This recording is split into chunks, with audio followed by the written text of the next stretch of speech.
So kids, fire away. All right. Are you hoping your characters ride out through the season and make it out alive? I'm sure everybody is. Who wouldn't be hoping that? Well, some people might want to go out in a blaze of glory. I mean, at Sons of Anarchy, it can happen. I think that's the thing, is like you kind of want to stay alive as long as you can, but if you do go out, you want to go out in a blaze of glory.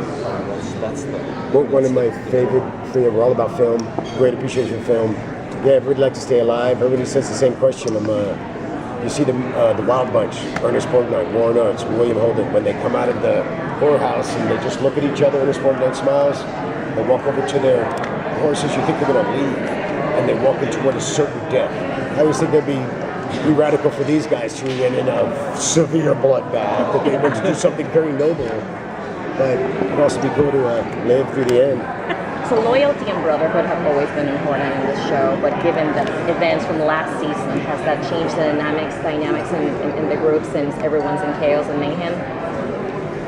The loyalty and brotherhood between the brothers is pretty much there. This is a TV show, let's not forget that.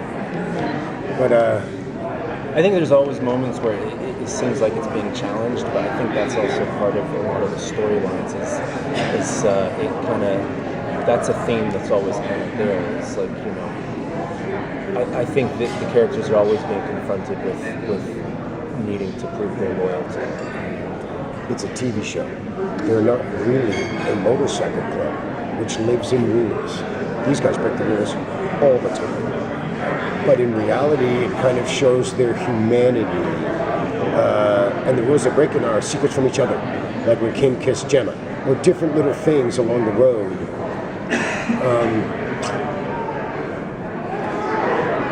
I like that they're loyal to each other. You know, everybody else is fair game. I mean, every group is fair game, but not to each other.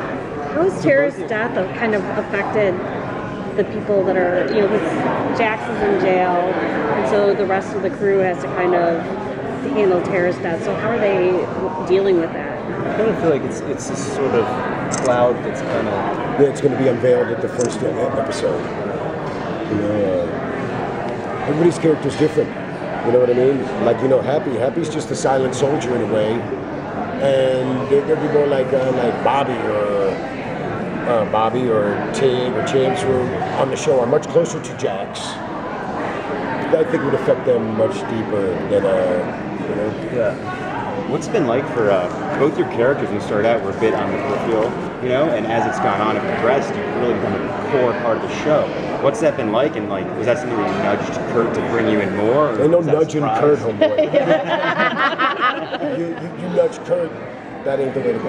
You know what, and you don't have to nudge Kurt. The scripts are amazing. It wouldn't work anyway. This is absolutely, positively his creation. And it's, you know what, I remember when I first got, like, I was a cameraman a long time ago. I stopped, I went into my life, and I lucked onto the show. And one of the first writers who said, for you never worry about the money. For you, it's important to stay on the show. So I never argued about the money or the negotiation or this and that or other thing. Just, it's important to stay on the show and stay alive on the show and do as many episodes as I could do. So yes, it's absolutely changed my life completely. What's happened on the show?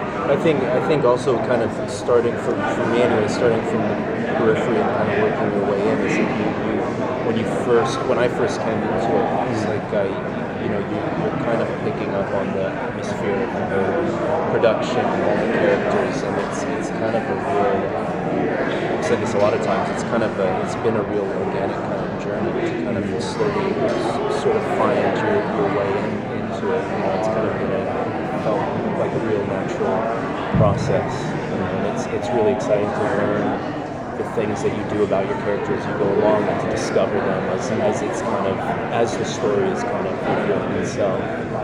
Was there a point at which you both felt your characters like, okay, we're in the core? You know, we're in From the first minute, I'm in the core. Right. I also got to say, I think, like what are you saying? I think it's also for the writers. And for Kurt, as they get to know us more and more, like I've had writers say, dude, we get so much dialogue just listening to you speak, and they listen to Tommy speak, and then they start writing, catering.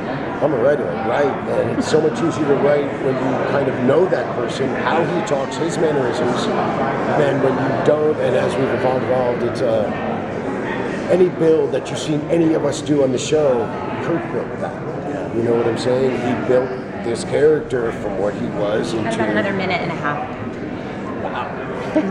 Fire a minute worth of questions. Let's go. Are you guys excited about I'm excited about Marilyn Manson and Courtney Love. Yeah. You guys had a chance to work with them? Or see Marilyn them on Manson's a set? friend of mine. Cool. Yeah, he's my buddy. So he's amazing. He's a genius, and that's it. It's gonna.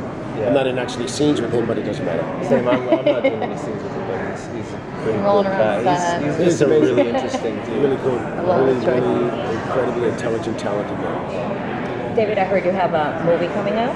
Can you talk about that? Yeah, for sure. I mean, I started the book of my life at the end of last season. I'll have it done this season. I also have my own film. I'm writer, producer, director. I have 33 actors, 64-person crew. Premier Pictures is backing me on that. And I'm going to shoot that up probably in 3 or 4 days, and then I'll shoot that right after this. And you know me, man. I'm doing an incredible I'm excited amount, for you. doing an incredible amount of things. And I was just blessed to meet all these people who gave me incredible opportunities. FX bought 2 shows off me already. And just like I was creative, you know. I do glass art. I'm a tattoo artist, a 5-year-old Harley mechanic, and I was like a central cameraman for Zalman King for a couple of years. He taught me script writing for features, and then I stopped that, and I went back to Holland, and I did my life for a while, and I came back to the United States, and this guy hired me to be a tech advisor, and I met Kurt. And then Kurt gave me some breaks of my lifetime. Let me write that show. Time Magazine named it Best of the Season. I wrote with them. And writing for TV is very different than writing for features. You write for TV, there's boards up and 18 points that have to be carried over and 18 new points you have to create. And writing for TV with an ensemble cast is an art. And I just blessed, man, with a first-hand education, 7 years of, it's like 7 years of film school. That's it, here we go, here's the graduation. That's kind of the best Comic-Con. school you've Right? Yeah, it is. Make great friends, great teachers. How excited are you to be at an event like this where you get a chance to interact with the fans and say farewell to them going into the final season? And there'd be no show without the fans. We are number 1 in 23 countries. I travel the world. I was in Bali and Thailand last year. I'm not the biggest dude on the show, and I got recognized everywhere. Yeah, it's pretty The show overwhelming. is number 1 in 23 countries. The fans are amazing. I'm at a restaurant in Bali with some friends from Holland, and the people on both sides are freaking out, and my Dutch friends ain't having it.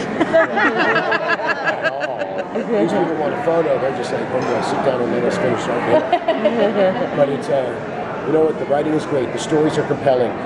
Harley Davidsons are everywhere. That brand name is like, I don't care if you're on a sampan in the Amazon, you say, Harley Davidson. The guy knows it and he's dreaming of having one. You know what I mean? And those clubs, those patches, they're everywhere. And Thailand has a run, 5,000 people show up. Here comes the boss and we gotta go. Thank you, Hey, you guys are amazing. Thank you so much.